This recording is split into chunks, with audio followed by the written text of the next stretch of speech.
Allahumma rahamna bil Qur'an waj'alhu. Alhamdulillah pada kesempatan pagi hari ini kami terlaksana ya bisa hadir ya atas undangan Ibu Latifah. Ibu Latifah itu kita ini belum panggil ya, alhamdulillah ya. Yang kemudian belum minta supaya kami memberikan ya berbagi ilmu ya di kajian duha hari Kamis ini. Saya jadi teringat ya, ini saya punya ada kajian juga mirip ya dengan tempat seperti ini. Kalau di tempat kami namanya pesantren masyarakat. Ya mungkin kalau di sini sama Bu ya, pesantren masyarakat Bu ya. Ya, jadi di sini itu namanya pendopo, pendopo pesantren Al-Quran Masyarakat Yayasan Darul Maqomil Amin. Oh iya, jadi sudah berlangsung berapa bulan Bu? Kalau programnya sudah sejak 2018, cuman launching yayasan baru 2 tahun terakhir dan ada gedung baru 1 tahun terakhir ini. Iya. Kalau untuk pengajian ini? Pengajian ini baru sebulan. Sebulan ini. Ya, tapi kalau program ya. pendidikan Al-Qurannya sudah lama sejak 2018. Kalau yang tahfidz sudah lama Bu ya? Sudah. Ya, jadi kami juga punya ya, ada yang namanya pesantren masyarakat Kulon Progo. Ini kalau ibu kenal daerah Temben Kulon Progo, ada yang dari mungkin Kulon Progo Bu. Temben itu ngetos Temben. Temben itu dari jembatan Brosot yang jembatan Brosot ini Bu, itu nanti belok ke kanan kurang lebih 5 kilo. Nah, di sana ada ya satu masjid ya, di situ masyarakatnya minta supaya ada yang namanya pesantren masyarakat. Jadi nyantri, tapi santrinya ini ibu-ibu, bapak-bapak yang sudah sepuh-sepuh. Paling muda itu 40 tahun. Ya. Makanya ini mirip kayak gini ya, ibu bapak-bapak ya. Cuma kalau di tempat kami di situ ya, itu bapak-bapaknya juga ikut. Dan modelnya yang namanya pesantren masyarakat ya, kita belajarnya itu pakai kursi. Jadi bapaknya itu pakai kursi ya, kemudian nyatet ya. Kita juga pakai meja kayak kalau di kelas itu ya. Cuma ini tempatnya di masjid. Karena masjidnya ya, alhamdulillah cukup lapang ya. Sehingga mirip sekali ya. Dan saya sangat senang sekali kalau di Jogja ini lebih banyak ya model-model seperti pesantren masyarakat seperti itu. Karena selama ini ada gambaran kita biasanya pesantren masyarakat, pesantren itu kan hanya anak muda ya. Padahal orang tua juga perlu ya nanti kalau seandainya ibu-ibu ya ada kesempatan bisa nanti ziarah kunjungan nama masjidnya, nanti bisa cari di Google ya, Masjid At-Tirmidzi Temben ya, Imam At-Tirmidzi mungkin kalau kenal dengan ya salah seorang pakar hadis ya, Imam At-Tirmidzi. Nah, kita mengambil nama masjidnya itu dengan nama imam tersebut. Nah, nanti mampir saja ke situ. Dan kalau di situ juga sama ya, itu kajiannya kita setiap pekan itu 1 kali. Itu setiap hari Sabtu. Dan kebetulan besok hari Sabtu itu jadwalnya saya biasanya pekan kedua. Ya. Dan kalau di tempat kami itu dalam 1 bulan itu ada 5 pemateri. Kalau hari Senin, pekan pertama ada materi itu sendiri, pekan kedua, ketiga, keempat, kelima ada tersendiri. Nah, kalau untuk pekan kedua kami diminta untuk mengampu materi fikih ibadah terutama. Maka kalau saya mungkin usul ya ke depannya ya, kalau bisa untuk materinya itu bukan materi lepas ya. Jadi kalau bisa materi yang terstruktur. Jadi kalau seandainya nanti fikih ya dimulai dari pertama ya, toharoh, kemudian sholat dan seterusnya. Kalau nanti mengenai masalah akhlak, tadi ada Tazkiyatun Nufus juga katanya ya, itu nanti dimulai ya dari akhlak ya, mungkin dimulai dari jujur ya, dari sabar, diurut ya. Termasuk juga materi akidah, itu juga nanti diurut. Sehingga benar-benar kayak pondok pesantren. Kalau pondok pesantren itu kan materinya kan terurut ya, pakai satu buku panduan. Atau minimal kalau nggak pakai buku panduan, urut ya. Tapi kalau pengajian, nah kalau pengajian itu biasanya bebas, tergantung ustadznya. Sekarang materi siroh, besok materi akidah, besok materi fikih, ngomongin loncat nggak jelas-jelas, itu pengajian. Tapi kalau untuk pesantren ya, itu bagusnya dia bukan seperti pengajian. Makanya untuk masukan ya mungkin ke depannya. Tapi tidak mengapa, karena ini baru awal-awal sebulan ya Bu, ini sebagai pemantik dulu aja nih, supaya kemudian ibu-ibu ya tertarik ya, kemudian terkondisikan untuk ngaji ya. Maka ini bagus ya, untuk awal tidak mengapa, materinya materi bebas ya. Nah, pada kesempatan pagi hari ini ya, saya diminta untuk memberikan materi ya. Nah, materi yang kita sudah siapkan ada di layar ya. Mohon maaf, ini pakai bahasa Arab ya. Itu dengan judul Al-Masyru' wal Mamnu' fil Masajid. Hal-hal yang dia itu dibolehkan dan dilarang dilakukan di masjid. Ibu sekalian kami hormati ya, perlu diketahui masjid itu adalah tempat yang berbeda, tidak sama dengan tempat-tempat yang lainnya. Di dalam hadis ya, riwayat Imam Muslim ya, Rasulullah SAW pernah bersabda, Ahadul bilad ilallahi masajiduha wa bakatul bilad ilallahi aswaquha. Tempat yang paling Allah cintai di muka bumi ini adalah masjidnya. Dan tempat yang paling Allah benci di muka bumi ini adalah pasarnya. Nah, sehingga apa? Dari hadis riwayat Imam Muslim ini ada beberapa yang bisa kita ambil ya. Jadi masjid itu merupakan tempat yang paling Allah cintai, tempat yang Allah muliakan.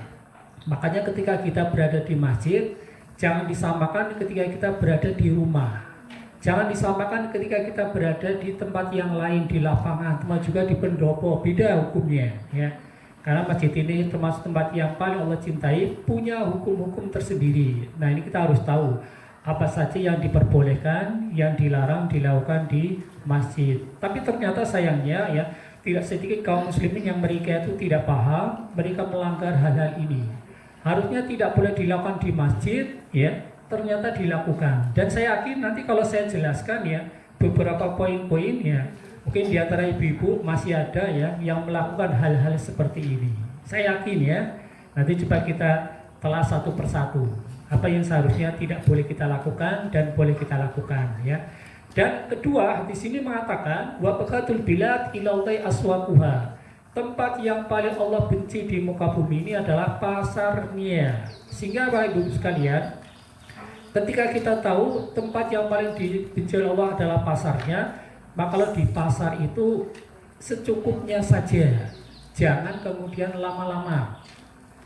Tapi kalau di masjid silahkan selama-lamanya ya.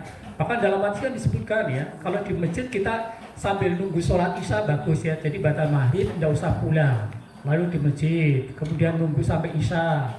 Bahkan kalau perlu kita iktikaf ya. Iktikaf itu tidak misalnya di bulan Ramadan Bu ya. Iktikaf di luar Ramadan juga boleh. Cuma afdolnya itu di bulan Ramadan. Karena masjid itu merupakan tempat yang paling Allah cintai, maka kita perbanyak tinggal di masjid. Tetapi kalau di pasar ya, karena merupakan tempat yang paling Allah benci di muka bumi ini, maka di pasar itu seperlunya saja.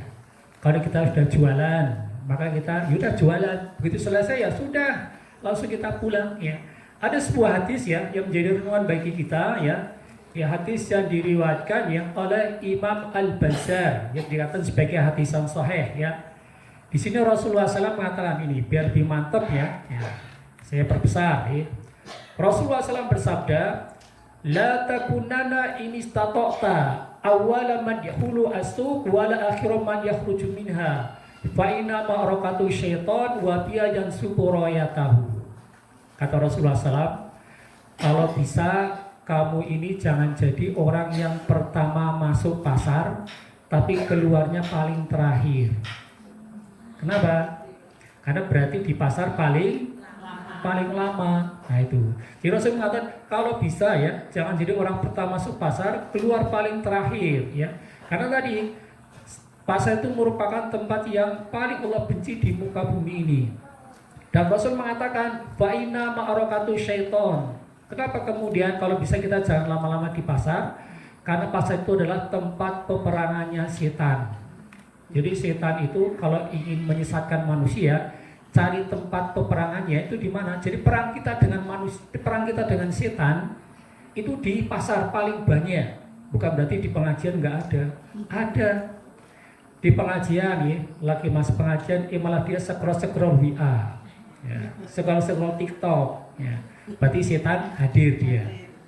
Yang lainnya pada nyatet, malah dia gibah ngerumpi. Nah, Berarti setan hadir tidak di pengajian? Hadir gitu ya. Tetapi apa? Kalau di pasar lebih banyak lagi. Dan ini paling banyak yang kemudian setan itu ada di pasar. Karena kita lihat pasar itu segala kemaksiatan kayaknya ada. Orang berbohong, nah banyak ya, berdagang. Orang kemudian dia itu berdusta, banyak. Orang yang dia itu mengumbar aurat ya. Nah, ini banyak juga, dan pasarnya bagus sekalian, ibu sekalian, jangan dipahami pasar itu pasar tradisional. Pasar itu biasa juga pasar modern ya. Kalau kita ya ada mall-mall gitu ya, itu masuk pasar juga. Pokoknya segala kemaksiatan biasanya di sana ada ya. Makanya ini Rasulullah SAW mewanti kita kalau bisa di pasar itu jangan lama-lama. Bukan berarti tidak boleh jualan gitu. Wah, kalau tidak boleh jualan saya boleh, silakan ya. Yang penting ketika kita tahu pasar ini merupakan tempat yang kemudian banyak setannya, kita harus waspada. Saya lagi di tempat yang banyak setannya ini, harus waspada. Karena gampang digoda oleh setan. Makanya ketika dia lagi pasar kita harus ingat Allah terus ya. Karena di pasar itu gampang kita kemudian ngapusi ya, gampang kemudian ini dan melakukan kemaksiatan ya, itu sangat mudah. Nah ini faedah yang bisa kita ambil dari hadis ini. Sehingga kembali ke sini ya, yang namanya masjid ini adalah tempat yang berbeda ya dengan tempat-tempat yang lainnya. Maka hendaknya kita perhatikan ya, ada hal-hal yang kemudian dilarang kita lakukan di masjid. Kita mulai ya, jadi kita nanti akan bagi menjadi dua nih. Apa saja yang dilarang dilakukan di masjid, apa yang diperbolehkan atau disyariatkan di masjid. Mungkin di antara ibu ada yang bertanya begini, boleh nggak kalau di masjid saya mengadakan demo? Nah, karena ada beberapa pengajian itu kan ya, itu dia ada pengajian ibu di masjid, lalu ada sales ya. Nah, ada nggak di antara ibu yang sales kemudian demo di pengajiannya ibu? Anggota DPR, ya. Boleh nggak misalnya anggota DPR ya, dia tuh demo di masjid, dapatian yang mengajak jamaah ya untuk nyoblos dia. Ataupun kemudian ya, bagaimana hukumnya kalau di di masjid itu nempel spanduk, boleh tidak? Nah, maka ini kita akan tahu nanti ya. Kita mulai saja dari poin yang pertama ya. Al-ahkam al-mamnu'ah fil masajid. Apa saja yang kemudian dilarang dilakukan di masjid ya. Yang pertama Ibu sekalian ya, adamu imsaki nisolisila fil masajid wal aswaq ya. Dilarang ketika di masjid kita itu membawa senjata tanpa menyarungkan senjatanya. Nah, jadi kalau membawa senjata itu dilarang kemudian disarungkan, harus diamankan senjatanya. Ini berdasarkan hadis Bukhari Muslim ya, di mana Rasulullah SAW bersabda, "Man marra fi syai'in min masajidina binaflin falyakut ala nisaliha la yahkil bika fi musliman." Barang siapa yang dia itu melewati masjid-masjid kami, mesti masuk ke dalam masjid ya, kemudian dia membawa anak panah, maka hendaknya anak panahnya itu ujungnya itu dipegang dengan tangannya supaya nggak nyucuk orang lain. Panahan begini ya, jangan begini bawahnya, tapi dipegang ujungnya begini. Nah ini berarti apa? Kembali juga kalau dulu anak panah, kenapa Ibu sekalian? Karena dulu di zaman Nabi ya, para sahabat Nabi ataupun para remaja, anak-anak mereka dolanannya itu panah. Makanya salah satu dari permainan yang sunnah itu kan panahan ya. Karena anak Nabi itu memang sudah di zaman Nabi sudah biasa diajari yang namanya memanah. Beda kalau di zaman sekarang kita nih, anak-anak kecil itu pegangannya HP ya. Kalau di zaman Nabi tidak, memanah, berkuda itu ya, karena mereka dilatih ya sebagai seorang pejuang. Ya. Maka ketika anak-anak itu habis main ya, kadang-kadang mereka ke masjid ya, atau sahabat yang habis main bawa ke masjid, lalu anak panahnya itu bawanya itu sembarangan. Maka Rasul melarang di sini karena khawatir nanti nyucuk orang lain. Ya kalau sekarang ini mungkin bukan anak panah ya, tapi mungkin pisau, golok. Yang biasanya terjadinya apa? Ya, terjadi kalau seandainya pas lagi Idul Adha. Biasanya kalau di tempat-tempat tertentu ada penyembelihan Idul Adha itu di halaman pelataran masjid. Nanti ibu-ibu ngeres-ngeresnya di teras masjid. Ini hati-hati ya. Nanti kalau saya masuk masjid tidak boleh begini, bawa pisaunya itu nggak boleh begini, tapi harus disarungkan atau kalau enggak di balik beginilah diamankan. Khawatirnya apa? La yahkir bikafi musliman. Khawatir nanti kemudian dia tuh nyucuk orang lain. Ini dilarang. Nah, apa yang kita lakukan, apa yang kita sampaikan di sini Bapak sekalian, yang dilarang ini hukumnya ada dua, gitu. Ada yang hukumnya haram, ada hukumnya hanya makruh. Ya. Kalau haram berarti kalau kita melakukan hukumnya berdosa. Kalau makruh berarti hukumnya ya tidak berdosa, cuma sebaiknya jangan dilakukan. Tetapi mau haram, mau makruh sebaiknya jangan dilakukan. Ya, mau ini kan cuma makruh aja, enggak makruh pun ya, pokoknya jangan dilakukan. Ya, salah satunya tadi membawa senjata ya di dalam masjid tanpa kemudian diamankan. Ya, jadi kalau di baru masjid ada yang kasus seperti tadi ya. Terlebih lagi kalau seandainya apa, kemudian dia nunjuk orang lain lebih parah lagi.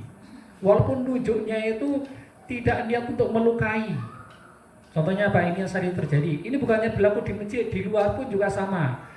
Ada seorang ibu ya, dia lagi masak-masak di dapur dengan putrinya, lagi ngiris-ngiris wortel. Kemudian anaknya suruh ngambil cabai. Mak, itu diambil cabainya. Mak, itu diambil cabainya. Nah, ini kan nunjuk ya. Maka di sini apa? Rasulullah SAW melarang ya. Bahkan tidak main-main. Dalam hadis riwayat Imam Muslim, Rasulullah SAW bersabda, man asyara ila akhi bihadidatin fa innal malaikata tal'anuhu hatta yada'u wa in kana akhafu li abi wa ummihi. Barang siapa yang dia itu menunjuk saudaranya dengan senjata walaupun tidak niat untuk melukai, cuma begini, tolong nak itu ambilkan wortelnya ke sini.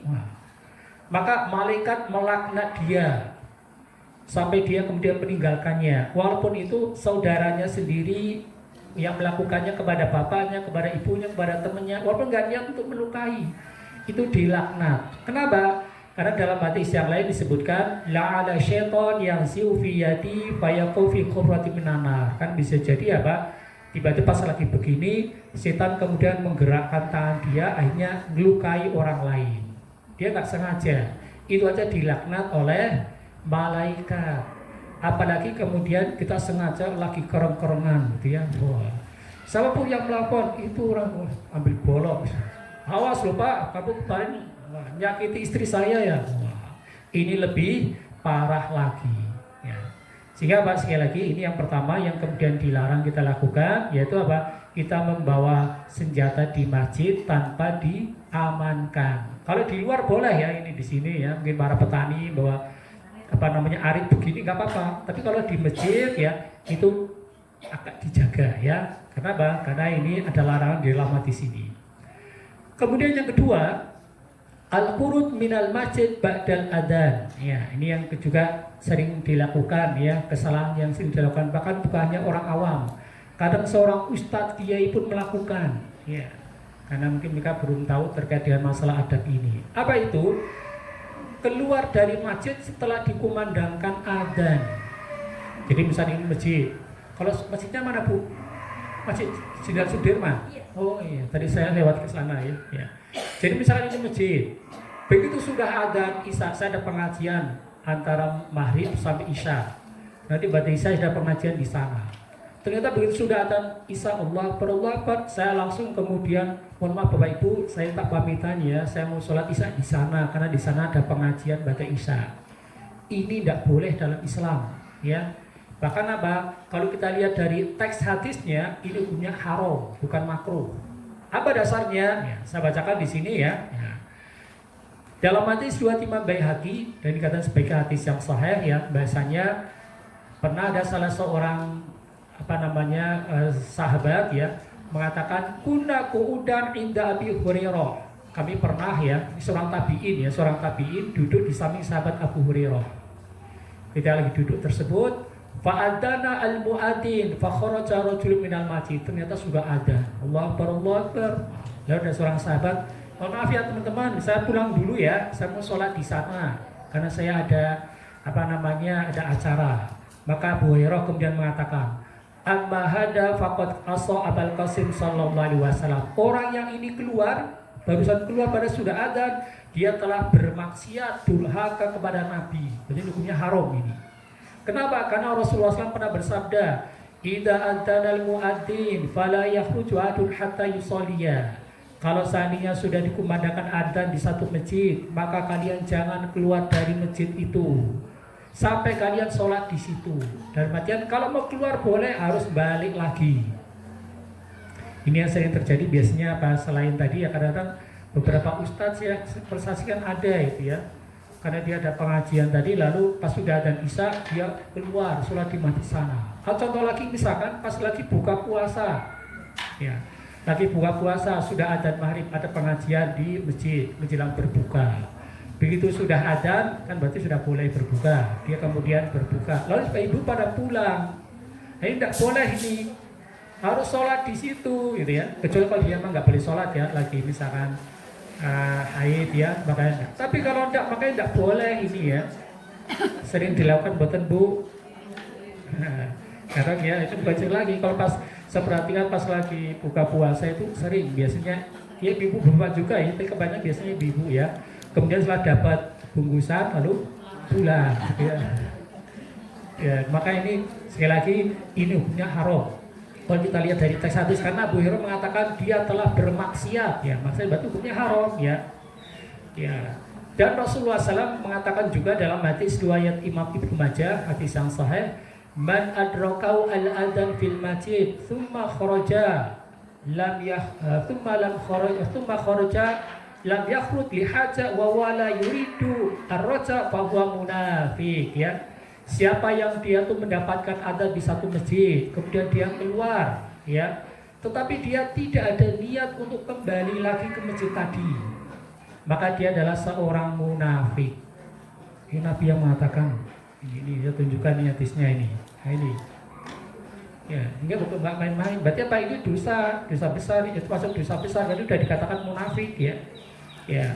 Maka sekali lagi ini jangan kita lakukan. Dan kalau melakukan maka dia harus bertobat. Kalau tidak bertobat ya, maka bisa jadi Allah akan memberikan hukuman kepada dia. Karena setiap orang yang dia itu melakukan kemaksiatan ya, maka dia berhak mendapatkan hukuman dari Allah. Sama seperti ya, ada sebuah kisah ya yang disebutkan ya di dalam hadis riwayat Imam Ad-Darimi ya, ada seorang laki-laki ya, dia itu pas sudah adzan, kemudian dia izin teman-temannya, maaf teman-teman ya, saya mau keluar nih, teman-teman kan mau berangkat umroh ya, ternyata teman-teman sudah berangkat duluan, saya berangkat sekarang. Kalau saya berangkat nanti setelah sholat di sini, saya ketinggalan jauh ya, tolong ya, udah dinasihati sama temannya yang lain, jangan ya, karena Rasul pernah mengatakan siapa yang keluar dari masjid ya, dia tidak ada niat untuk kembali padahal sudah mendengar adzan, maka dia adalah seorang munafik. Dia tetap, tapi nanti saya ketinggalan, ya orang ini tetap keluar ya.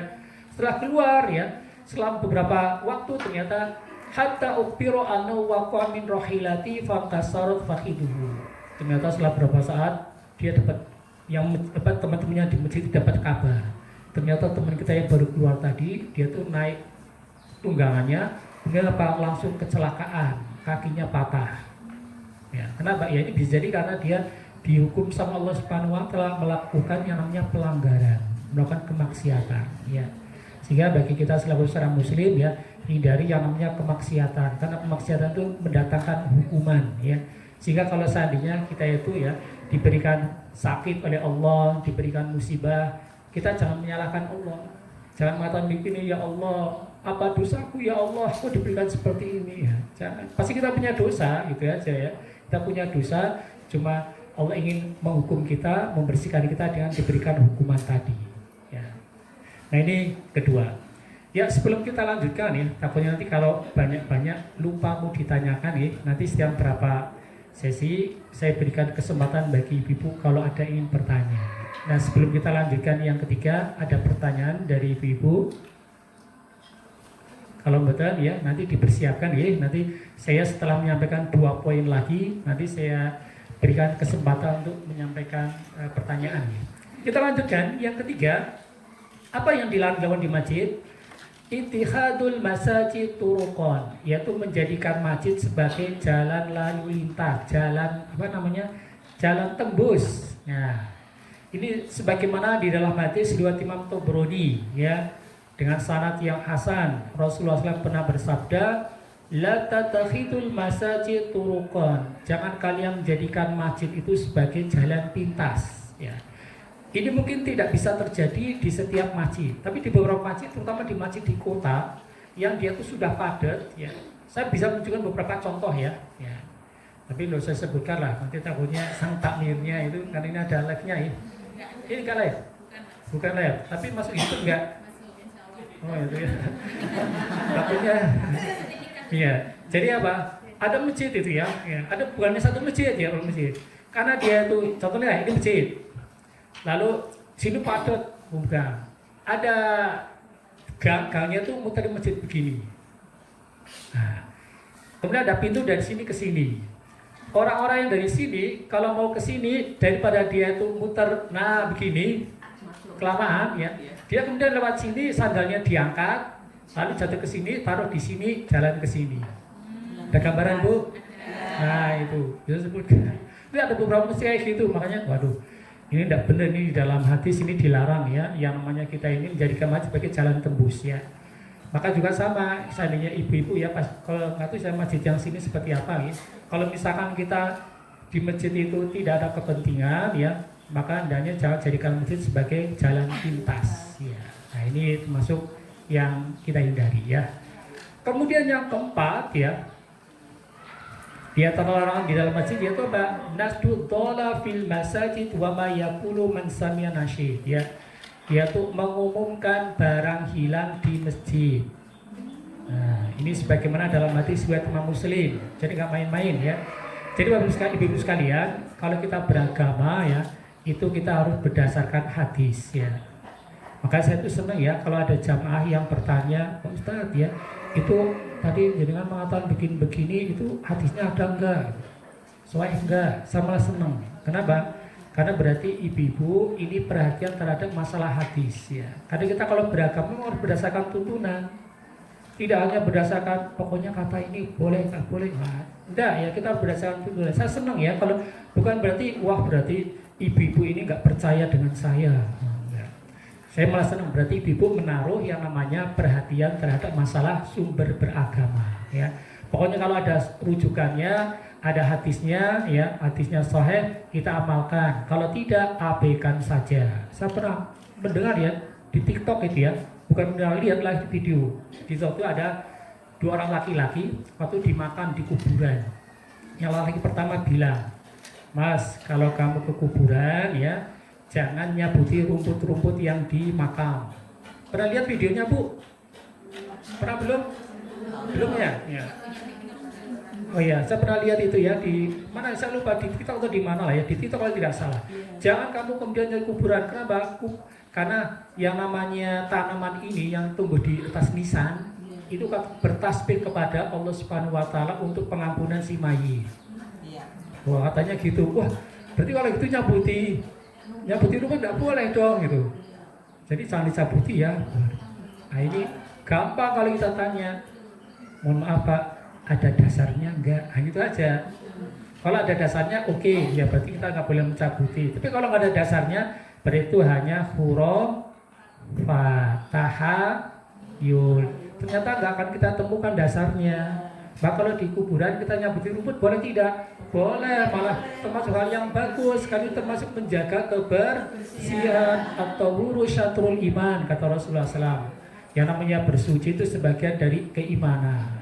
Sehingga sekali lagi kalau kita beragama nanti ibu ya itu harus jeli ya, jangan semua yang kita dapat itu kemudian masuk ya diterima. Kita harus selektif. Ini kalau ada dasarnya saya terima, kalau enggak. Walaupun apa? Walaupun ya mungkin bertentangan dengan logika kita, tapi kalau memang itu sahih ya kita terima ya. Nah kembali ke sini ini juga sama ya. Di antara yang keempat yang kemudian dilarang yaitu mengumumkan barang hilang di dalam masjid. Ini berdasarkan hadis riwayat Imam Muslim ya. Rasulullah SAW pernah mengatakan begini ya. Man sami'a rajulan yashudu dhala fil masjid falyakul la radallahu alaika la radahallahu alaika fa inal masajid la tubna lihada. Siapa yang mendengar ada orang mengumumkan barang hilang di masjid, maka katakan moga-moga nggak ketemu. Kenapa? Fa'inal masjid la tubna lihada. Masjid itu dibangun bukan untuk sebagai mengumumkan barang hilang. Masjid digunakan untuk berzikir, untuk ibadah. Bapak Ibu sekalian, ya, bagi Bapak Ibu sekalian yang kemudian menemukan kunci, silakan nanti tolong diserahkan ke takmir. Wah, misalkan ya, kadang ada acara di masjid itu ya, lalu takmirnya mengumumkan lewat pengeras lewat masjid tadi. Pak, kita dianjurkan sama Nabi, muka-muka nggak ketemu kuncinya. Ya bukan gitulah ya. Intinya apa, ini sebagai celaan lah ya. Banyak masjid itu jangan sebagai tempat untuk mengumumkan barang hilang. Jadi mencari barang hilang kita hendaknya hindari dilakukan di masjid. Termasuk juga ya, misalkan ibu-ibu ya, misalkan saya lah ya, saya lagi sholat, ternyata kacamata saya ketinggalan di pojok sini. Lalu kemudian saya pulang. Begitu saya pulang, kacamata saya hilang. Apa ini?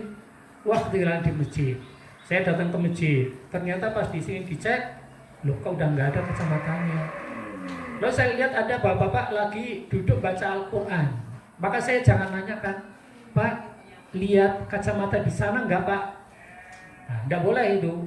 Harusnya bagaimana? Dipanggil dulu bapaknya, Pak bisa keluar sebentar, ya. Nah, begitu udah keluar, udah di luar masjid, baru kemudian kita tanya, tadi saya kacamata ketinggalan di pojok sana Pak, tahu nggak ada yang menyimpan nggak Pak? Oh ya, udah di seterusnya ya. Jadi nanyanya jangan di dalam masjid. Jadi masjid itu bukan digunakan untuk tempat mencari, mengumumkan barang hilang. Maka dihindari ya. Di dalam hadis riwayat Imam Muslim juga pernah ya, anna rajulan nasyada fil masjid faqala man da'a ila jamali al-ahmar ya. Di sini pernah ya, di zaman Nabi ada seorang laki-laki, dia itu mengumumkan barang hilang di masjid. Ternyata yang hilang itu adalah seekor unta yang merah. Dia mengatakan, ayo siapa yang kemudian tahu ya di mana tempatnya unta merah yang saya hilang? Ternyata Nabi dengar, jadi muka di masjid, ayo Pak, Bu, ada yang nggak tahu unta saya hilang nih, di mana ya? Maka Rasul mengatakan, la wajata innama buniyatil masjid lima bunita lahu. Semoga kamu tidak mendapatkan untamu, karena masjid itu dibangun bukan untuk sebagaimana yang kamu lakukan ini, yaitu untuk mengumumkan barang hilang. Maka kalau mencari nanti carinya di mana Bu? Luar, diajak dulu keluar ya, diajak dulu keluar baru kemudian nanya, Bu ini tadi habis saya ketinggalan di sana, di mana ya, dia tahu enggak? Nah itu kan di masjid. Ini yang keempat ya. Ada pertanyaan Bu? Ya silakan Bu, moga Ibu dulu, moga silakan.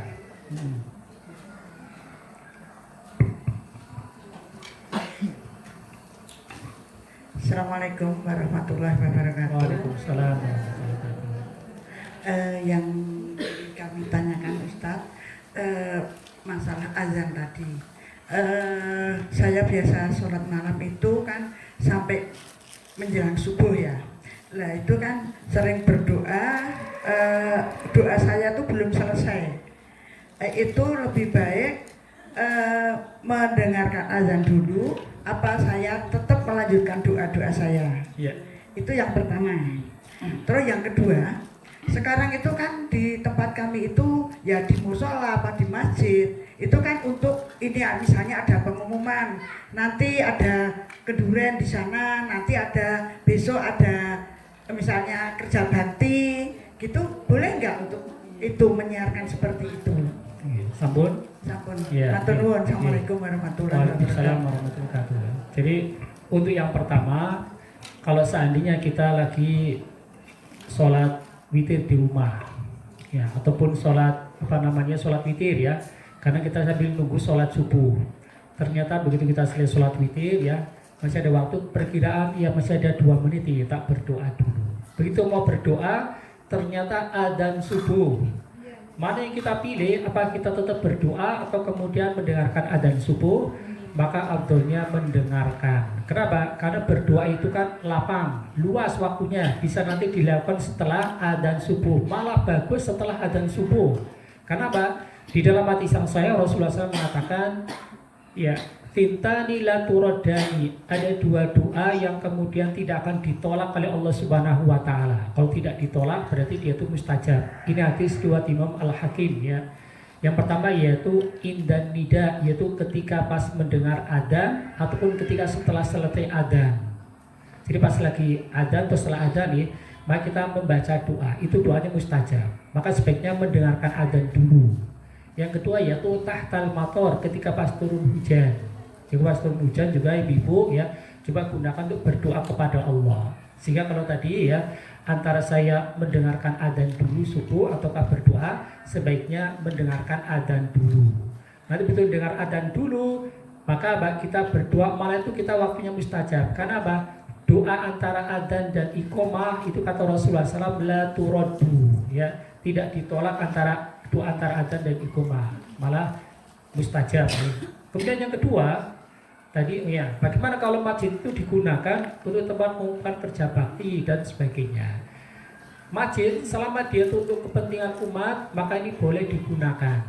Ingat, untuk kepentingan umat, ya, bukan kepentingan pribadi. Ya, kalau kepentingan umat maka ini diperbolehkan. Misalkan untuk kerja bakti, ya, Bapak Ibu, ya, besok ada kerja bakti di kampung, maka ini tidak mengapa, boleh. Di zaman Nabi, yang namanya masjid itu digunakan sebagai tempat musyawarah. Kalau mau perang gitu ya, kita mau perang, ya musyawarahnya itu di masjid.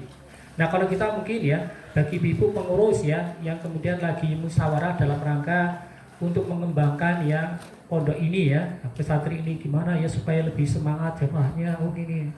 Nah, misalkan ada usul ya, kalau di tempat kami, tempat yang lain, jadi kalau pengajian seperti ini, itu ada yang namanya buku absensi besar. Ya, saya beberapa pengajian di ibu-ibu di tempat yang lain, saya rekomendasikan ada namanya buku absensi. Jadi nanti ibu yang hadir diminta untuk nulis ya, bukunya gede itu ya. Nanti supaya Pak ada dua manfaat ya. Yang pertama apa? Supaya tahu sebagai evaluasi ini zamannya semakin banyak atau sedikit. Oh ini zamannya sekarang 70, bisa lagi ini 80, berarti ada peningkatan. Ini yang pertama. Yang kedua apa? Nanti di akhir acara ada yang namanya pembagian door prize. Biasanya kalau di kami ya itu nanti di akhir acara dikocok ketemu biasanya 3 nomor ya. Nomor 5, oh Ibu Fulan, ya dapat door prize Ibu Fulan. Kocok lagi nomor siapa ya. Dan ini akan meningkatkan juga ibu yang hadir biasanya. Door prize-nya nggak usah muluk-muluk ya. Seharga 10-15 ribu. Paling apa kayak misalkan minyak gitu ya. Itu benar-benar itu pengaruh itu besar. Saya ada beberapa pengajian yang saya kasih rekomendasi seperti itu, alhamdulillah itu semakin banyak jamaahnya. Ya mungkin nanti sepatu bisa dipraktekkan ya. Karena ada juga ya ibu-ibu yang ketika pengajian niatnya itu bukan cari ilmu. Ya, cari teman. Ada yang kemudian carinya nanti kalau buka puasa bukan cari ilmu tapi cari ya takjilnya ya. Ataupun kalau pengajian ini, nah yang bukan ibu saja, bapak juga sama.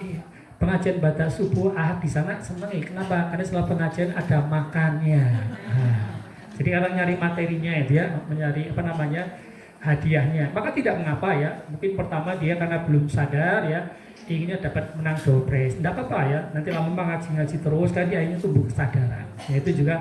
Nah ternyata ini musyawarahnya dilakukan di masjid, ini boleh. Kenapa? Karena ini untuk kemaslahatan umat. Kata Ibu jadi boleh Bu. Monggo Bu silakan.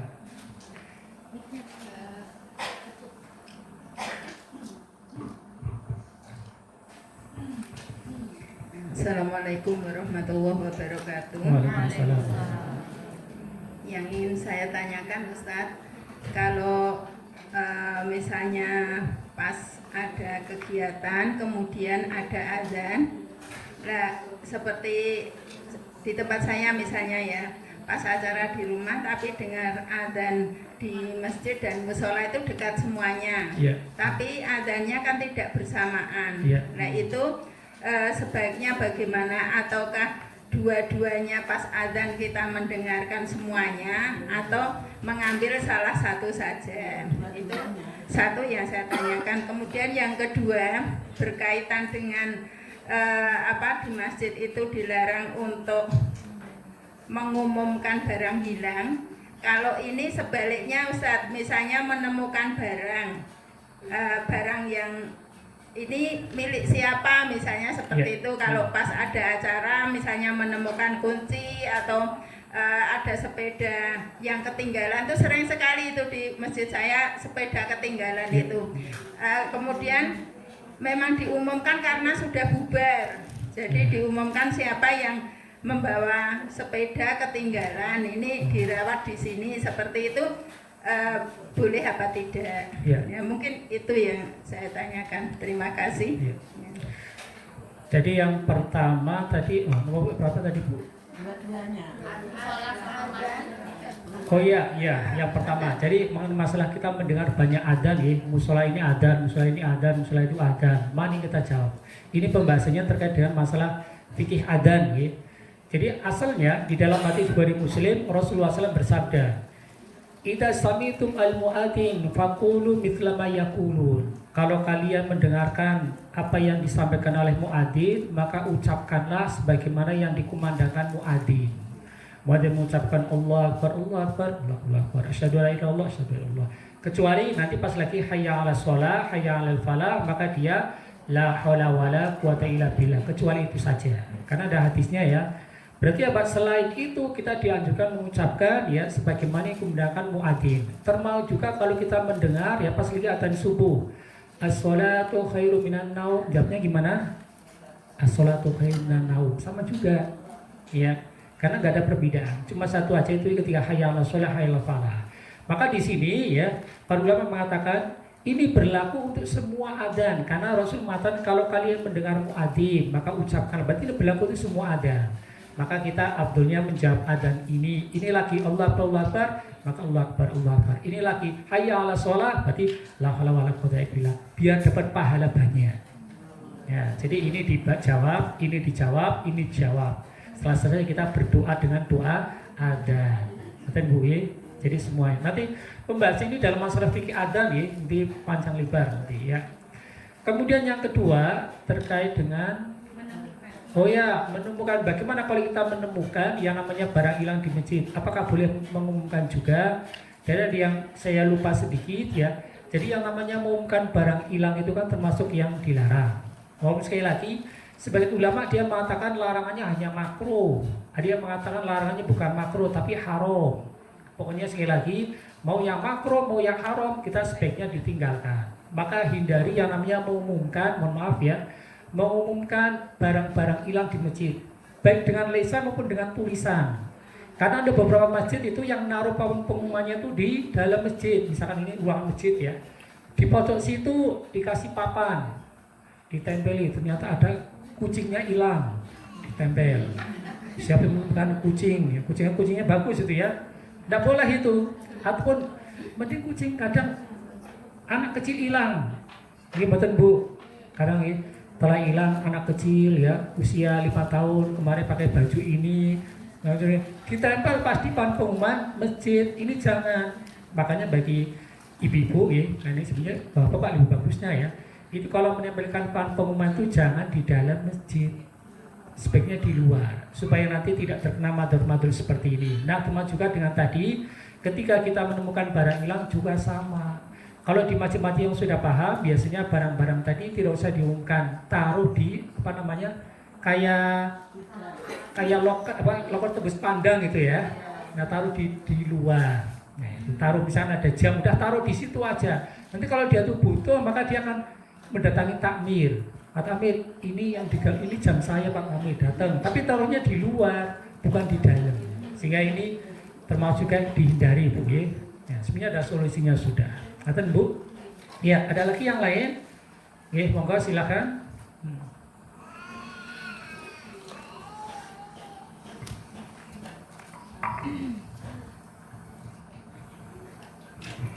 Assalamualaikum warahmatullahi wabarakatuh. Waalaikumsalam. Ini saya mau nanya tentang azan juga sholat ke Ustadz ya. Soalnya kan saya kalau entah sebelum subuh atau subuh, saya selalu setoran kue ke jajanan pasar. Nah ini yang saya tanyakan tentang sholat juga. Kalau sholat itu sebenarnya setelah azan, sholat itu sebenarnya kita harus menunggu qomat dulu. Ini sholat yang di rumah ya. Kita harus menunggu qomat dulu. Apakah bisa habis azan langsung sholat karena ngeburu waktu? Nah terus juga saya juga pernah melakukan gini karena ngeburu waktu juga. Pas azan di kampung saya belum azan, tapi azan tetangga sebelah sudah azan, jadi saya sholat aja baru langsung berangkat. Nah ini saya juga belum tahu hukumnya, tapi saya yang penting saya sholat udah berangkat aja gitu. Jadi gimana ya? Oke, bagus sekali ya. Sebetulnya sholat itu kita mulai setelah adzan ataukah setelah masuk waktu sholat. Nah di sini Allah Taala mengatakan dalam Al-Quran, Inna sholata 'alal mu'minina kitaban mauquta. Sesungguhnya sholat itu telah ditetapkan bagi orang-orang beriman waktu-waktunya. Jadi yang namanya sholat itu boleh kita lakukan kalau sudah masuki waktu bukan adzan. Karena bahkan bisa jadi bapak yang adzan terlambat, ketiduran gitu ya. Jadi kalau kita sudah lihat ini sudah adzan ini harusnya, tapi belum adzan, boleh kita sholat. Okay? Walaupun ini mungkin belum adzan, apalagi sini belum, yang sana sudah ada ya berarti ya sudah masuki maka boleh sholat. Tapi kalau seandainya, nah sekarang ada pertanyaan, bagaimana kalau seandainya ada seorang ibu ya, dia ternyata pas lihat jam, wah sudah jam, sekarang kalau subuh kan jam 4 kurang 5 menit kurang lebih ya, wah sudah jam 4 tak sholat subuh dulu. Dia subuh, assalamualaikum, bapaknya datang, bu ngapain kau udah sholat? Ini sudah subuh pak, udah jam 4 saya mau pergi. Itu jamnya kebeladasan 15 menit bu, berarti masih 4 kurang 1/4. Pertanyaannya diulangi tidak sholatnya? Selain betul bu? Iya, alhamdulillah ya. Diulangi sholatnya. Kenapa? Karena dia sholat sebelum waktunya. Aten bu. Ada lagi yang lain? Kalau tidak kita lanjutkan. Moga bu, silakan. Iya, mungkin last betul bu. Kalau oh iya, sekedar nih masih ada lagi bu, ya, biar kedengarannya lainnya lagi sekedar. Ini sudah jam 10 ya, kurang lebih masih 30 menit lagi. Muka-muka ini tidak bosan ya. Ya, silakan bu. Assalamualaikum warahmatullahi wabarakatuh. Waalaikumsalam. Ini Us mau tanya masalah kalau di masjid kan ada pengajian, terus ada makan-makannya itu gimana ya? Boleh tidak? Boleh ya, boleh apa tidak? Terus yang kedua, kalau misalnya ada kegiatan di Serambi untuk apa itu, untuk pertemuan PKK atau apa itu semacam itu gimana, boleh apa enggak? Ya, bagus sekali ya. Yang pertama, bagaimana kalau seandainya di masjid digunakan untuk makan minum? Maka ini hukumnya boleh. Apa dasarnya? Nah, sebenarnya ini pembahasannya nanti ya di dalam poin yang kedua. Kita kan membahasnya sekarang apa yang dilarang. Nah, nanti ada poin yang kedua apa yang diperbolehkan. Ini diperbolehkan. Apa dasarnya? Pernah ada salah seorang sahabat ya, beliau itu ketika perang itu luka. Akhirnya sama Nabi disuruh sahabat ini, tolong ya sahabat yang luka ini dibuatkan kemah di dalam masjid. Jadi masjid itu dibuat ada kayak, kalau orang itikaf biasanya kan ada kemah-kemah kecil. Nah, itu tolong buatkan kemah dalam masjid dan orang itu taruh di situ. Kenapa? Supaya para sahabat yang lainnya yang mau kemudian menengok itu tidak kejauhan.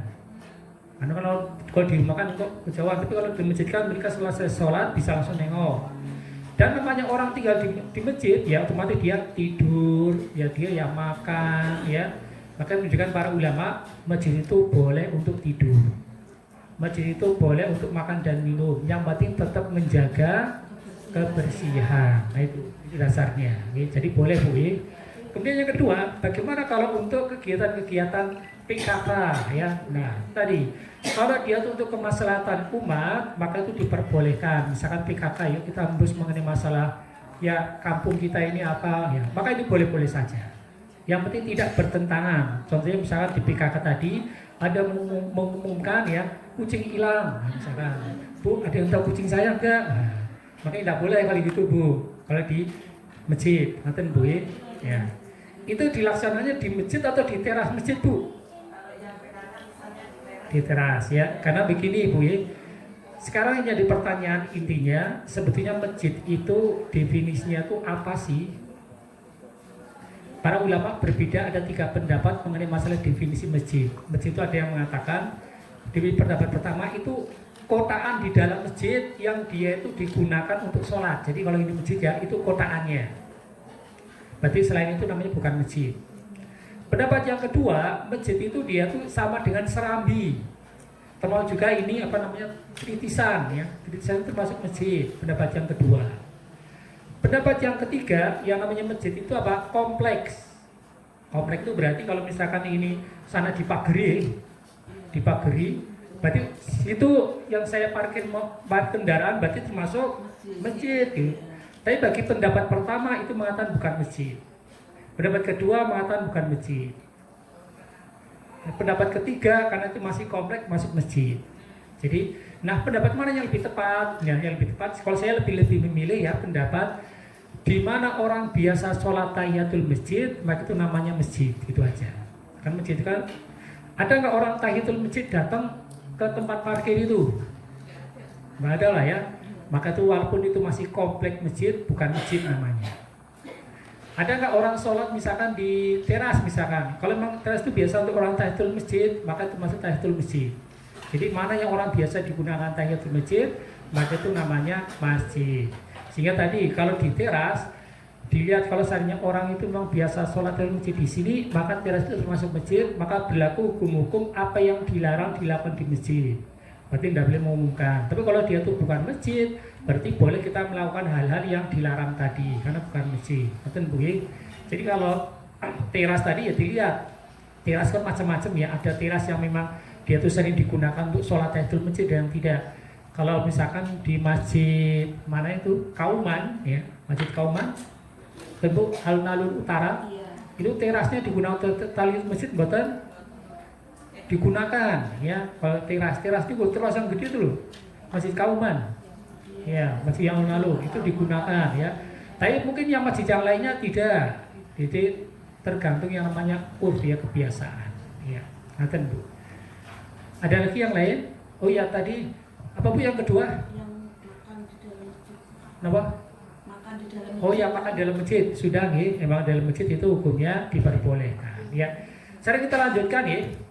Yang kelima, ya, di antara hal yang dilarang dengan masjid itu apa? Al-bai'u wa syira' fil masajid. Jual beli transaksi di dalam masjid. Ini tidak boleh.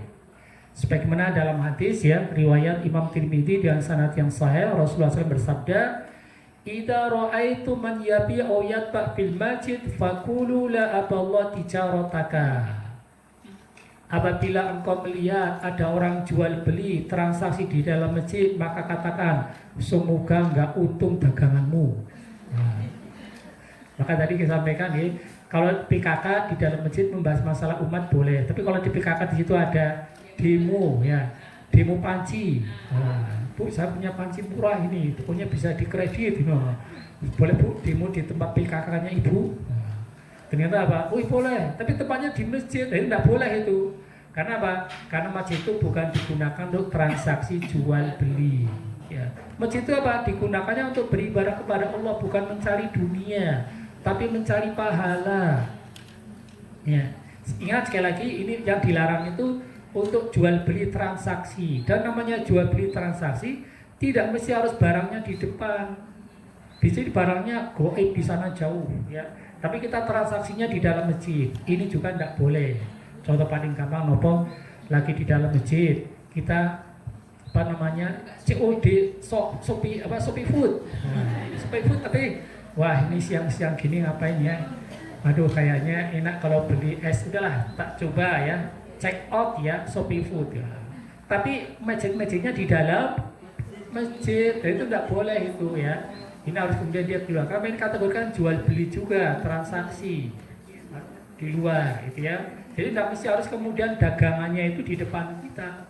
Termasuk juga ibu yang kemudian hutang, karena hutangnya itu hutang jual beli. Misalkan ya, kemarin ke warung tetangga belum bayar apalah, 10.000. Lalu ketemunya di masjid. Bu, ini saya bayar utang kemarin, dan ini nggak boleh ini. Karena kategori berarti kan dia jual beli. Ya. Tapi kalau utangnya bukan utang jual beli boleh. Misalnya kita kemarin utang lah ya duit, tapi pas ketemu ke masjid, Bu ini saya bayar utang saya. Tapi utangnya bukan utang karena jual beli ya. Utang karena apa namanya? Karena dia itu utang duit ya, maka tidak mengapa. Jadi kalau utang karena jual beli, lalu nyaurnya itu di dalam masjid, itu dilarang. Maka tadi Rasul suruh mengatakan pada kita, moga-moga Mbak, Bu, Pak Ilit kamu ya. nggak untung daganganmu. Ya. Iya. Karena masjid itu bukan digunakan untuk jual beli, buat cari dunia. Ahwan Oke, Ustaz, silakan. menanggapi yang jual beli tadi dulu Ustaz. Nggih. Nah, saya itu kan pernah beritikaf Ustaz. Nggih. Beritikaf itu kan fikihnya, afdolnya, baiknya tuh tidak keluar masuk gitu loh Ustaz. Afdolnya maksudnya kalau bisa itu full dari pagi, artinya 10 hari itu bisa nggak keluar masjid, nggak afdolnya. Nah, karena bawa anak Ustaz, bawa anak, kakak itu nggak suka dengan menu berbukanya di masjid, nggak suka karena menu berbukanya rata-rata pedes gitu untuk orang tua. Akhirnya saya GoFood kan, mau tidak mau GoFood. Nah, karena untuk menyamankan saya beritikaf dan anak juga bisa belajar itikaf. Nah, ini nggih termasuk transaksi jual beli walaupun tadi kita memberatkan untuk fikih itikafnya itu berjalan gitu Ustaz. Iya. Ya itu termasuk kategori itu ya dilarang. Nggih. Jadi kedepannya jangan.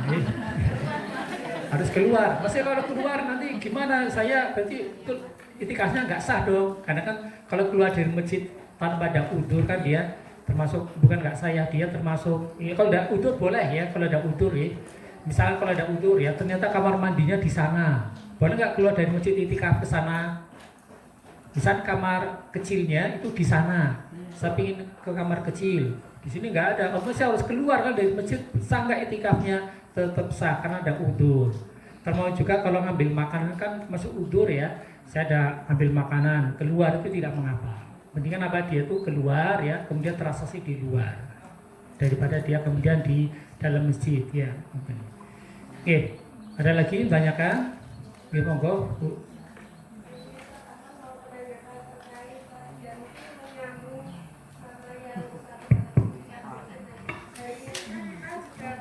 Banyak sekali ibu-ibu itu yang berjualan online ya Ustaz. Nah, ketika misalnya menunggu anak di masjid terus tak sambil update status pasang iklan kayak gitu, misalnya iklan daster lah, ikan baju, ikan apapun makanan. Nah itu berarti mungkin kategorinya juga nggak boleh ya Ustaz kalau seperti itu? Iya, sudah bisa dijawab sendiri Bu. Satu lagi Ustaz, ini apa namanya, kalau di kampung saya itu masjid itu digunakan oleh masyarakat untuk aktivitas arisan Ustaz. Ya. Arisan warga, arisan sinoman dan sebagainya, yang di dalamnya juga ada hutang piutang. Ya. Nah itu bagaimana hukumnya? Karena di sana itu kalau ditegur masyarakatnya bilangnya, lah kan itu buat membantu Mbak, buat membantu warga, masa nggak boleh, kayak kita nggak punya tempat yang luas kayak masjid, seperti itu. Mohon tanggapannya Ya. Ustaz. Jadi kalau untuk arisan di dalam masjid boleh ya, karena arisan kan bukan jual beli ya, sama juga bayar utang. Karena asalnya kita arisan bayar utang tuh dimanapun tuh boleh. Mau di masjid, di kuburan boleh nggak bayar utang di kuburan? Boleh ya, dimanapun boleh ya. Arisan juga sama ya, maka asalnya boleh. Kecuali yang dilarang. Ternyata di dalam masjid yang dilarang yaitu jual beli transaksi. Dan ini termasuk juga Bu, karena ini saya tambahkan sedikit, ada fatwa yang pernah disampaikan oleh Syekh Muhammad bin Shalih Al-Utsaimin ya, salah seorang mufti Saudi. Beliau mengatakan la yajuzu an tu'allaqa al-i'lanat lil haji wal umrah dakhil al-masjid li'anna ghalibal latina ya'khuduna hadhihi rahilat yaqsuduna al-kasba wa al-mali ya. Beliau mengatakan tidak boleh seorang itu menggantungkan poster-poster umroh haji di dalam masjid. Ini kan ada ya, umroh bulan November cuma 25 juta, monggo bergegas daftar ke sini, tempelnya di dalam masjid. Beliau mengatakan ini tidak boleh. Kenapa? Karena orang-orang ketika dia tuh nempel iklan-iklan tadi ya, iklan-iklan haji dan umroh, niatnya itu biasanya apa Bu? Duit kan, intinya ini kan duit niatnya. Niatnya kan supaya nanti orang datang, kemudian apa? Nanti akhirnya ketika datang ikut birunya dia dapat keuntungan. Ujung-ujungnya niatnya duit ya. Maka beliau mengatakan ini dilarang. Kenapa? Karena berarti niatnya dunia. Tapi kalau dia tuh kemudian pajang di situ ada apa namanya? Ada papan pengajian. Hadirilah pengajian ini. Nah, itu boleh. Karena kalau pengajian ini bukan dunia, niatnya akhirat. Pokoknya yang berbau dunia-dunia itu janganlah ya. Mau juga misalkan jual kurban kambing, ya, taruh papannya itu di dalam masjid. Saya tanya, orang yang papan tadi jual kambing kurban, niatnya apa? Apakah niat tapi sedekah kambing? Kalau ini sedekah kambing bagus gitu ya. Bagi masjid yang membutuhkan kambing gratis silahkan ya hubungi kami. Wah itu bagus itu. Berarti niatnya kan untuk akhirat ya. Sedekahnya biasanya kan enggak. Bagi yang membutuhkan kambing saya hubungi kami yang besar harganya segini, yang kecil segini. Ujung-ujungnya masalah duit. Maka hindari. Itu kata Syaikhul ya. Intinya dunia itu jangan untuk mencari duit lah ya. Nah, intinya itu beribadah sama Allah. Oke, moga Bu. Iya, silakan Bu. Berkaitan itu tadi seperti menggantungkan poster-poster untuk biro umroh misalnya Iya. seperti itu. Nah ini yang sering terjadi itu Ustaz, ada biro umroh yang sosialisasi di masjid. Nah itu kan sebenarnya pada intinya sama ya, cuman kemasannya nanti sosialisasi dan pengajian seperti itu, tapi memang ujung-ujungnya juga mencari peserta untuk ikut umroh melalui biro yang penyelenggara itu. Nah itu berarti juga termasuk transaksi jual beli ini ya Ustaz? Ini kata Syaikhul ya, ini bukan kata saya ya. Belum mengatakan fayakunu hadza nau'an minat tijarah. Ini termasuk kategori yang namanya jual beli. Ya, belum mengatakan tidak diperkenankan tadi. Ya tadi kalau seandainya kita nempelkan itu kan iklannya pakai tulisan. Kalau kemudian dengan ketemu dia modelnya pakai lisan. Maka kalau kata beliau ini istiadat beliau, saya nggak tahu ya. Apakah ada ulama yang kemudian berbeda dengan beliau atau tidak ya? Yang jelas ini fatwa dari beliau ya. Ya, yang jelas tadi ketika kita menyampaikan sesuatu kan sudah ada rujukannya nih. Jangan ngarang-ngarang nih. Kalau kemudian saya menyampaikan seperti ini teman jual beli, ya saya hanya mengutip saja perkataan dari Syekh Utsaimin ya. Kalau ada mungkin ibu-ibu ya yang mendengar ada syekh yang lain, ya ulama yang mengatakan boleh, ya monggo. Kita harus saling legowo ya. Tapi saya belum mendapatkan ya ada syekh ulama yang lain yang kemudian mengatakan tidak apa-apa kalau iklan haji dan umroh ditempel di masjid boleh. Saya belum mendapatkan. Kalau ada mendapatkan, ibu mau berpatungan dengan ulama tadi ya boleh aja, kita harus menghormati ya. Jadi kalau saya ikut kata Syaikhul ini, kalau seandainya beliau ini memang niatnya untuk mencari duit ya, maka tidak boleh pasang iklan-iklan apapun ya di dalam masjid. Maka amannya, maka tadi kita sampaikan, kalau menaruh papan pengumuman itu jangan di dalam masjid, di luar ya. Kemudian kalau ada kegiatan-kegiatan dari misalnya sidang umroh, kalau pengajiannya saja nggak apa-apa, bagus pengajian. Misal sudah jelas ini pengajian ini biro umroh saya gitu ya. Terus pengajian untuk penguatan keimanan itu jelas bagus. Tapi kalau ini saya undang warga, ya warga supaya kemudian saya ya tawarnya supaya masuk biro umroh saya, berarti kan sama aja. Ini betul Bu, ya sama aja. Kalau kata Utsaimin ya berarti sama aja. Ini sebaiknya dihindari, jangan di masjid. Mendingan di pendopo aja. Nah pendopo nggak apa-apa ya kalau di pendopo lebih aman. Ya ada lagi? Tidak ya, kita lanjutkan ya. Ini biar nggak bosan sampai 10:30, ya, takutnya kelamaan nanti bosan ya, kurang 15 menit lagi ya. Kita tambah yang ke-6 ya. Di antara hal yang dilakukan masjid yaitu apa? Raf'us saut fil masjid wa tashwish 'alal musalli, yaitu orang yang dia itu di dalam masjid itu berteriak-teriak dan mengganggu orang yang sholat ya. Di dalam masjid malah dia itu teriak-teriak mengganggu orang sholat baik dengan suara ataupun dengan mungkin gerakan-gerakan.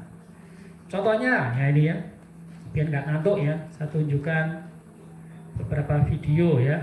Nah, ini termasuk mengganggu orang di dalam masjid ya. Nah, contohnya apa? Oh, ya. Sudah ada Bluetooth-nya Bu? Oh ya, segera.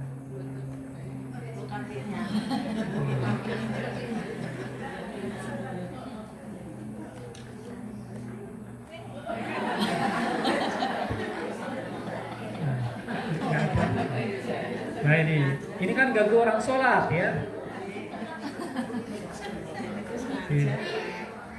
Malah dipepet si bayi. Ataupun ini.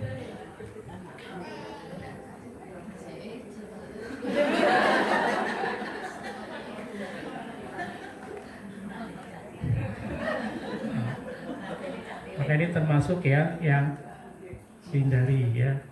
Nah ini juga sama ini ya.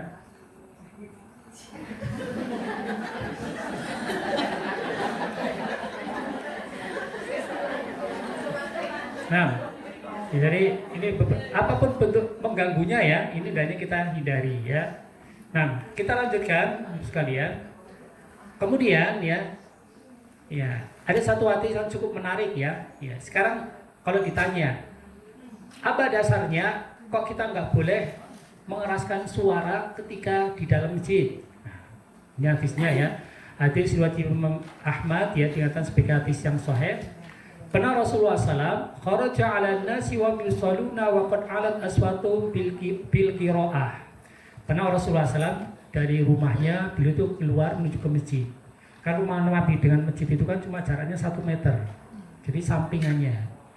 Pernah lihat rumahnya Nabi belum, Bu?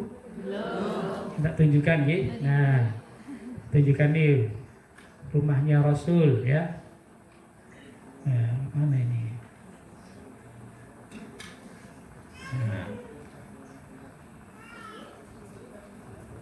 Nah ini rumahnya Rasulullah SAW ya. Nah, ini yang gambar aja biar enak.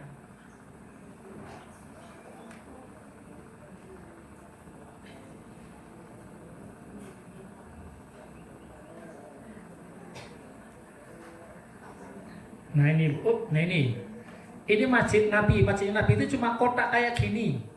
Kelihatan ya kotak-kotak ini. Nah ini masjidnya Nabi. Lah ini yang kecil-kecil, ini rumah istrinya beliau. Ya. Nah, beliau punya istri kan 9 atau 11. Ya. Ya. Jadi ini istrinya di rumahnya di sini ini. Nah, beliau ketika meninggal itu di rumah salah satu istrinya di sini, rumahnya Aisyah. Kemudian kan Nabi itu punya keistimewaan. Kalau beliau itu meninggal itu dikuburkan di mana meninggalnya. Hanya karena meninggalnya di kamarnya Aisyah di sini, hanya kamarnya Aisyah dikeduk jadikan makamnya beliau. Kemudian masjidnya Nabi, ini Masjid Nabawi Bu, Masjid Nabawi dulu kayak gini, Masjid Nabawi yang sekarang luas nih seperti ini. Kemudian apa? Karena perluasan masjidnya diluas ke arah kiblat, mentok lalu ke arah kanan, mentok lalu ke arah belakang, mentok. Nah, udah mentok tinggal yang satu-satunya ke arah sini yang kemudian rumahnya beliau masuk.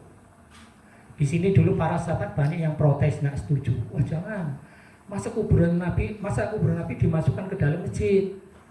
Kan nanti gimana itu ya? Hanya banyak sahabat yang protes, tapi yang namanya sahabat kan bukan penguasa waktu itu. Lalu penguasa pada waktu itu tetap mengiyakan. Udah pokoknya perluasan ke arah sana. Kuburan Nabi pokoknya masuk ke dalam masjid. Tapi sebagai bentuk kehati-hatian, kuburan Nabi dipagari 3 tembok. Yang sekarang kalau ibu sekalian ya di Masjid Nabawi itu yang ada kubah hijaunya. Nah itu bawahnya itu kuburan Nabi. Jika kalau ditanya Nabi itu dimakamkan di masjid atau bukan? Dimakamkan di masjid atau bukan? Bukan ya. Nah, tapi dimakamkannya di kamarnya Aisyah. Kenapa? Karena ini menjadi dalil bagi sebagian orang yang mengatakan boleh dong memakamkan orang itu di dalam masjid. Buktinya itu makamnya Nabi di masjid. Mereka nggak paham sejarahnya itu kayak gitu. Jadi Nabi bukan dimakamkan di masjid, tapi di kamarnya Aisyah cuma karena perluasan. Ya, nah ini. Jadi Nabi itu kembali ke sini ya nanti panjang jadi kita. Ya, jadi Nabi keluar dari masjid, dari rumahnya menuju ke masjid, ternyata melihat ada para sahabat itu lagi pada sholat sunnah. Yang ini sholat, suaranya keras. Yang ini sholat keras, yang ini sholat Bismillahirrahmanirrahim. Ini juga sama, Bismillah. Saling kedengaran satu dengan yang lainnya. Maka kemudian Rasulullah SAW begitu selesai, kemudian mengumpulkan mereka, lalu ditegur. Innal musalli yunaju rabbu azza wa jalla falyamtur ma yunajihi wa la yatar ba'tum ala ba'tin bil Qur'an. Bapak-bapak ya. Orang itu kalau lagi sholat itu lagi bercakap-cakap dengan Allah, lagi bermunajat dengan Allah. Maka kalian hendaknya itu melihat konsentrasi dengan siapa dia itu ketika sedang bercakap-cakap itu dengan Allah. Dan jangan kalian itu saling mengeraskan bacaan kalian karena ganggu. Berarti apa? Di sini Rasul melarang sahabat ini keras suaranya karena mengganggu yang ini. Yang ini dilarang karena mengganggu yang ini, yang dilarang karena mengganggu yang lainnya. Ini menjadi dalil bahasanya tidak boleh kita mengeraskan suara di dalam masjid, terutama pas lagi sholat. Ini yang mengganggu sholat. Jadi sama-sama sholat tapi mengganggu. Contohnya kalau di masyarakat kita ya ada orang sholat Allah Bismillahirrahmanirrahim. Alhamdulillah. Ada betul kata itu? Ada itu mengganggu itu. Apalagi yang mengganggu nggak sholat. Saya lagi sholat, lalu ini duduk ganggu, lebih parah lagi. Saya lagi sholat, yang ini yang dibaca bukan Al-Quran, cuma mungkin puji-pujian. Wah, ini nggak boleh ini. Maka saya tegaskan ya, puji-pujian antara adzan dan iqomah itu jangan dilakukan.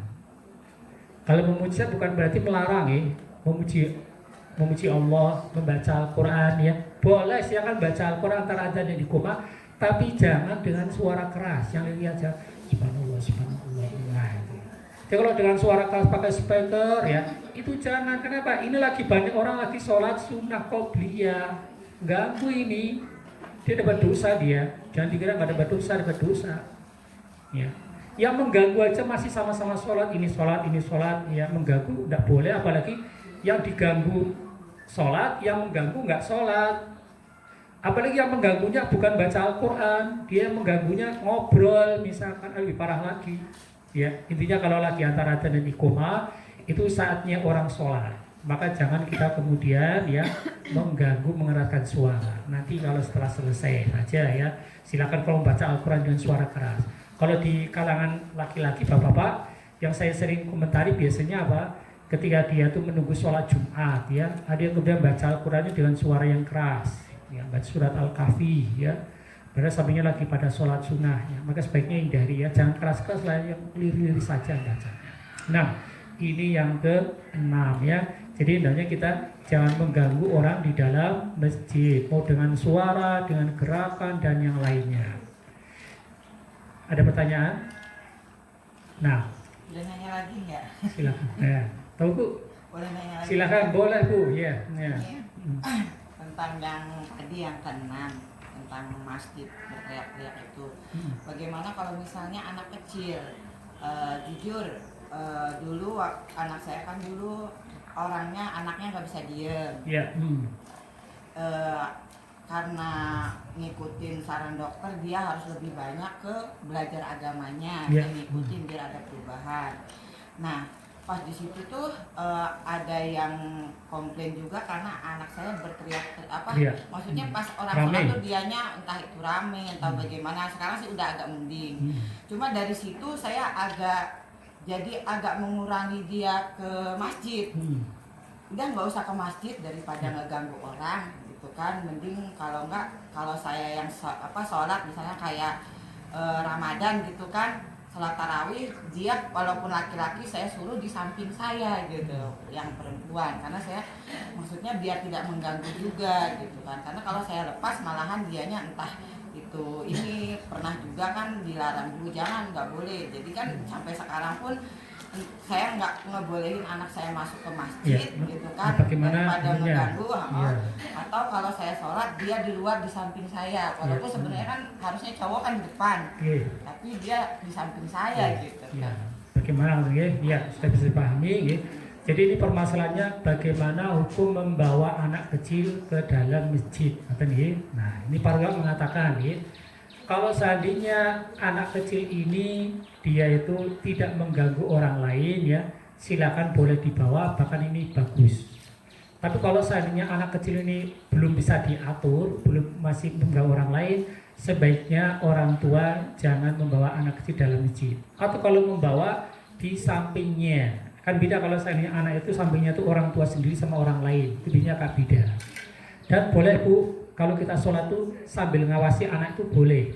Jadi sholat ya, lalu anaknya ternyata usir, lalu tarik ini, boleh sambil ya. Nabi sendiri ketika sholat beliau itu ya gendong cucunya, ya boleh sholat itu sambil gendong anak, itu boleh ya. Tetapi ada caranya ya, bagaimana kita sholat ketika menggendong anak ya. Jangan kayak gini, ini yang terakhir ya, sebelum saya tunjukkan nih, ya, terakhir ada videonya ini ya.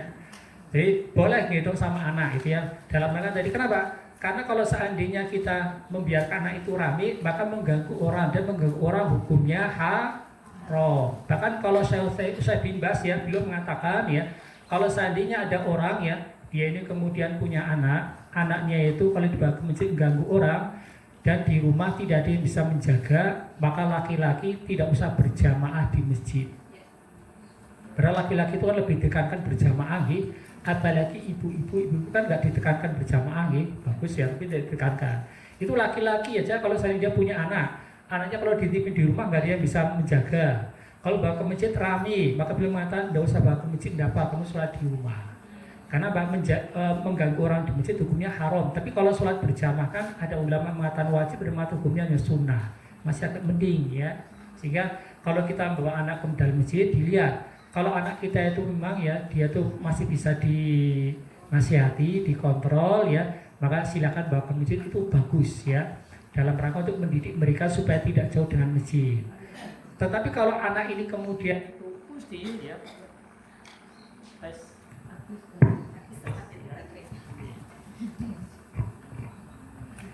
Tapi kalau anak ini kemudian usil ya, maka sebaiknya ya jangan dibawa ke masjid. Ya, mungkin dia dikasih ajar, pokoknya kalau mau ke masjid jangan usil. Kalau usil pokoknya nggak boleh ke masjid.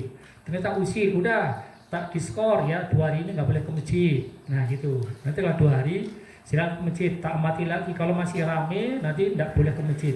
Ini dia mengambil pelajaran, biasanya dia nggak akan rame.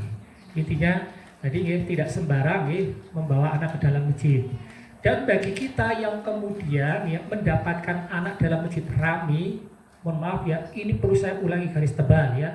Bagi ibu yang mendapatkan anak tetangga itu rame dalam masjid, jangan galak-galak. Ya. Jangan, mau kamu ke masjid rame, udah mulai sekarang bisa ke masjid aja, sana pulang daripada rame. Jangan. Kenapa? Kalau rame seperti ini, anak jadi kapok ke masjid. Maka yang rugi siapa? Ya kita sendiri, nggak ada generasi muda di masjid ya. Biarlah nanti yang marahi itu orang tuanya, sama ke orang tuanya saja. Bu, itu anak Anda itu rame di masjid. Ya sampaikan itu, karena di tempat kami pernah ada kasus itu ya, di masjid kami ada anak itu rame dalam masjid ya. Temannya anak saya punya anak yang paling kecil itu umur 7 tahun itu ya, punya teman. Ternyata teman itu nggak pernah ke masjid lagi. Kemudian ditanya, Bu kenapa putra ke masjid? Ya kata anak saya, ya malas ke masjid karena di seneni kali Ibu Niko. Ini saya, waduh, bilangnya gimana? Nah kalau ke masjid terus rame, udah usah ke masjid. Hanya nggak ke masjid. Hanya saya bilang ke takmir, waktu itu takmir masjid, Pak ini waktu pengajian saya sampaikan nih, kalau ada anak-anak rame ya, itu hendaknya jangan galak-galak gitu ya. Hanya ibu ini minta maaf ke orang tuanya itu. Bu, mohon maaf ya kalau paling galak mau ke masjid lagi, itu putranya aja kalau udah ke masjid lagi ya. Jadi kalau seandainya anak itu rame pun ya tetap dengan cara yang baik, yang lembut. Kalau perlu diberikan reward ya bagi anak-anak yang rame ya, nanti dikasih nopo lah ya, dan sebagainya. Intinya pertengahan lah ya, jangan menggampangkan tapi juga jangan terlalu galak. Oke. Atau nih Bu, ini karena sudah 10:30 kita cukupkan aja karena ini terlalu panjang. Ya, mungkin ada lagi nih pertanyaan saja nih, kita nggak akan lanjutkan pertanyaan saja kalau masih ada. ada. Moga Bu, silakan. Bentar, saya kasih mic karena belakang sekali. Kita baru sampai ya poin yang ke-6 yang dilarang di dalam masjid ya. Ada sekitar 15. Ya. Silakan Ibu. Begini Pak Ustadz. Iya, silakan. Antara adzan dan iqomah itu kan mungkin kalau orang Muhammadiyah ya mungkin nggak tahu ya yang dibaca apa, saya nggak tahu. Tapi saya karena saya itu dari lahir udah NU ya. Jadi dari NU itu dari dulu kalau adzan itu pasti ada puji-pujian Ustadz. Nah, apakah itu salah? Sedangkan itu kan puji-pujian dari saya lahir sampai sekarang dimanapun kalau NU pasti kayak gitulah Ustadz. Pasti ada puji-pujiannya. Nah, apakah misalnya selama ini kan kita nggak pernah dilarang ya sama Pak Kiai juga. Apakah Pak Kiai itu nggak tahu hukumnya atau gimana? Atau semua NU salah Ustadz kalau begitu? Ya, bagus sekali. Sabun Bu. Iya. Terima kasih Ustadz. Ya. Jadi telah kita jelaskan ini hadisnya. Bahasanya Rasul mengatakan wala yajar ba'tum ala ba'tin bil Quran. Jangan kalian mengeraskan bacaan Al-Quran kalian ketika lagi sholat karena mengganggu satu dengan yang lainnya. Maka ya ini dari para ulama, ketika ada orang sholat jangan kita kemudian membuat rame. Tentunya ketika pas waktunya sholat. Kalau buat waktunya sholat kita buat rame tidak apa-apa. Contohnya apa? Sekarang ada orang sholat duha, tiba-tiba datang. Apakah pengajian saya harus tak hentikan? Hentikan boten? Misal sekarang ada orang sholat duha, Pak Ustaz sholat duha, apakah saya harus berhenti? Jangan keras, ganggu dia dong. Enggak, karena sekarang lagi saatnya apa? Pengajian sekarang, kan begitu. Tapi kalau lagi saatnya sholat, kalau kemudian kita rame, nah itu yang salah berarti yang rame. Tapi kalau saatnya lagi pengajian, dulu ada orang sholat terganggu, yang salah bukannya pengajian, tapi yang sholat kalau dia merasa terganggu. Jadi tergantung waktunya. Maksudnya ibu, maka begitu juga antara adzan dan iqamah. Adzan dan iqamah itu saatnya nopo? Saatnya orang sholat qobliyah, saatnya sholat tahiyatul masjid. Jangankan puji-pujian, baca Al-Quran pun dan suara keras pun dilarang. Kalau mau baca Al-Quran suara keras, nanti silakan setelah selesai sholat ya, kita baca Al-Quran dengan keras pun. Ternyata ada orang yang kemudian masbuk, nah itu urusannya dia. Karena itu saatnya sudah selesai sholat, ya maka bukan berarti melarang baca Al-Quran, puji-pujian, tapi waktunya. Atau ibu, ya, bisa pahami bu? Jadi ada hal yang lebih prioritas dulu gitu ya Ustadz ya. Jadi kadang-kadang ibu sekalian, ada dua hal yang dia itu bertentangan, yang ini sunnah, ini wajib. Duduknya bagus, maka kita dahulukan yang lebih tinggi kedudukannya, yang wajib. Contoh lagi ibu, kalau seandainya misalkan ya, lagi sholat duha, tiba-tiba suami manggil, Bu, sini Bu, Bapak dibantu Bu. Pertanyaannya, ibu sholat duhanya lanjut atau dihentikan? Kayaknya beda ini. Ini dihentikan. Lagi sholat loh. Bu, yang mengatakan dihentikan, angkat tangan. Dihentikan. Yang mengatakan dilanjut, angkat tangan. Tergantung tipon Bu. Iya. Tergantung yang manggil suami Bu. Iya, saya jawab Yang namanya sholat duha bagus tidak? Bagus. Yang mau dipanggilan suami bagus tidak? Bagus. Sekarang kita lihat sholat duha hukumnya apa? Sunnah. Memberi panggilan suami hukumnya wajib. Maka apa? Harus dihentikan. Ya. Sama juga dengan kisah dalam hadis riwayat Imam Bukhari. Masih ingat kisahnya Juret ya, ada tiga bayi yang bisa bicara. Salah satunya kan bayinya Juret. Jadi ada yang umat Bani Israel yang dia itu seorang pemuda rajin ibadah. Pasti lagi ibadah, Allahu Akbar. Enggak tahu ibadahnya kayak apa nih? Enggak sholat kayak kita, enggak, beda lah. Lagi ibadah ini ya. Kemudian ibunya manggil, Juret. Juret lagi sholat ya. Waktu itu dia sholat sunnah. Dia sudah bingung. Ya, as-sholat ummi ya. Saya milih sholat ataukah tetap panggilan ibuku, sholat atau ibuku. Ternyata dia milih sholat sunnahnya. Lalu dipanggil lagi, yang kedua, yang ketiga. Ternyata Juret lebih memilih sholat sunnahnya. Akhirnya apa? Ibunya kemudian berdoa kejelekan. Ya Allah, jangan kau matikan Juret sampai dia nanti ketemu dengan WTS. Difitnah oleh WTS.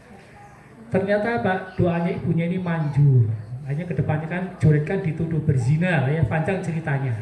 Nah, ini menunjukkan apa sekalian? Berarti Juret telah berbuat durhaka sama ibunya. Kenapa?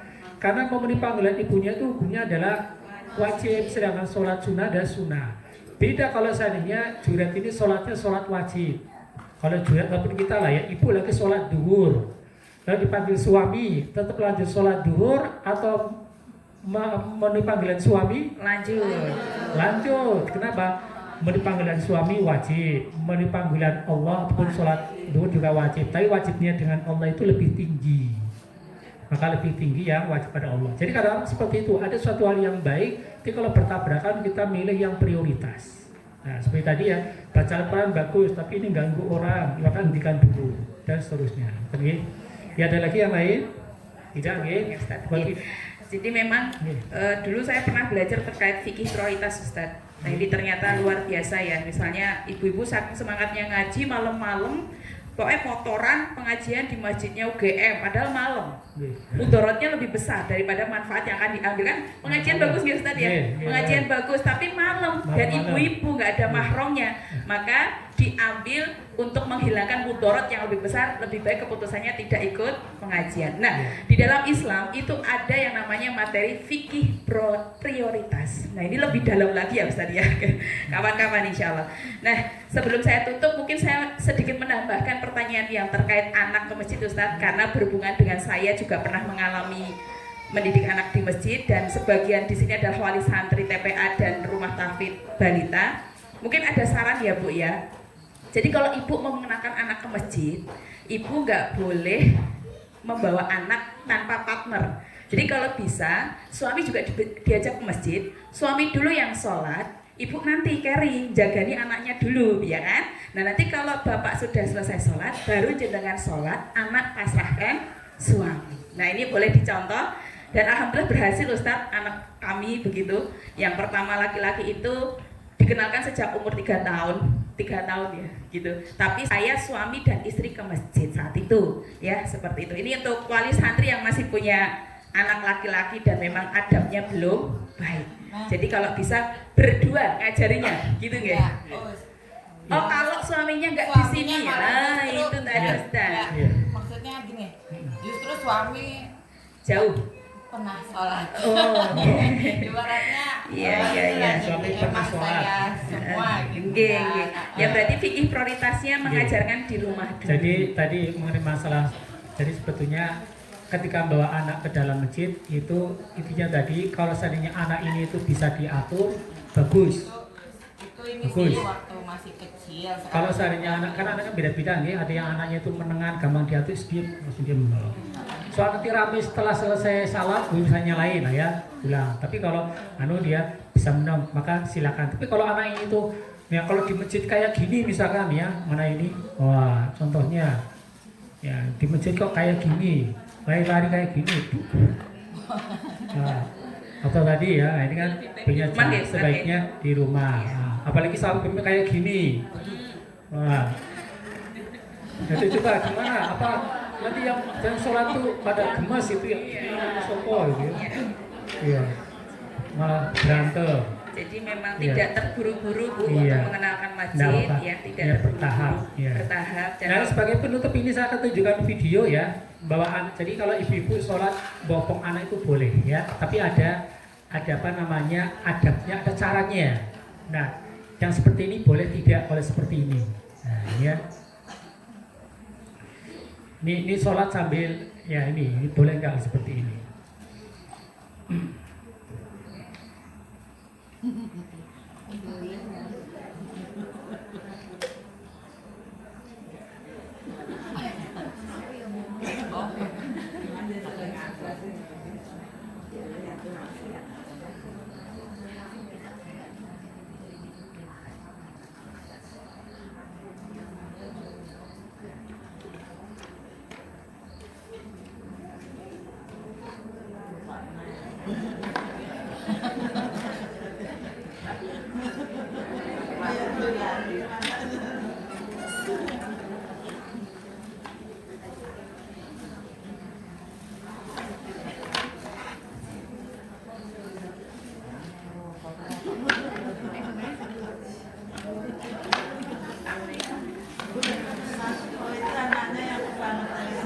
Nah, boleh nggak ini Bu?